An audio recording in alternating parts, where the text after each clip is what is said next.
গাজা যুদ্ধে হামাসের গেম চেঞ্জারের নাম আপনাদেরও হয়তো জানা। এই অস্ত্র ব্যবহার করে একের পর এক ইসরায়েলি ট্যাঙ্ক ধ্বংস করছে হামাস যোদ্ধারা।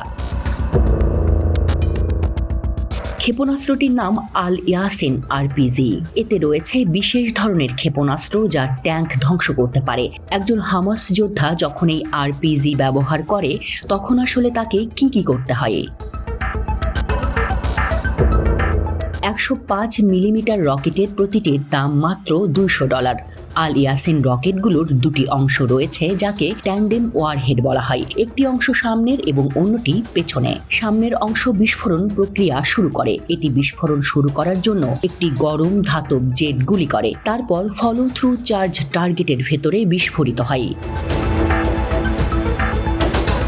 আরও ভালোভাবে বোঝার জন্য এই ভিডিওটি মনোযোগ দিয়ে দেখতে হবে। ক্ষেপণাস্ত্রের পেছনে রয়েছে ব্রিজ। এটি গ্যাসগুলিকে ধাক্কা দিতে সাহায্য করে যাতে রকেটটি এগিয়ে যেতে পারে। আরপিজির সবচেয়ে গুরুত্বপূর্ণ অংশ হলো ট্রিগার বোতাম। চাপ দিলে রকেটটি লক্ষ্যের দিকে অগ্রসর হতে শুরু করে। গ্রেনেড বিস্ফোরণ ঘটায়। ট্রিগার চাপলেই তা বেরিয়ে আসে।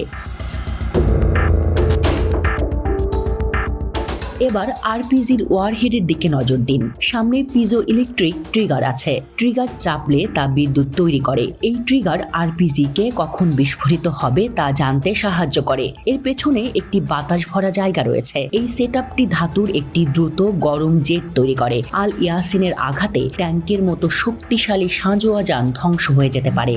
আরপিজি কিভাবে ব্যবহার করা হয়? ধাপ 1, আরপিজি শুটার রকেটটিকে লঞ্চারে রাখে। ধাপ 2, শুটার যখন ট্রিগারে চাপ দেয় তখন টিউবের ভেতরের রকেটটি বিস্ফোরিত হয়।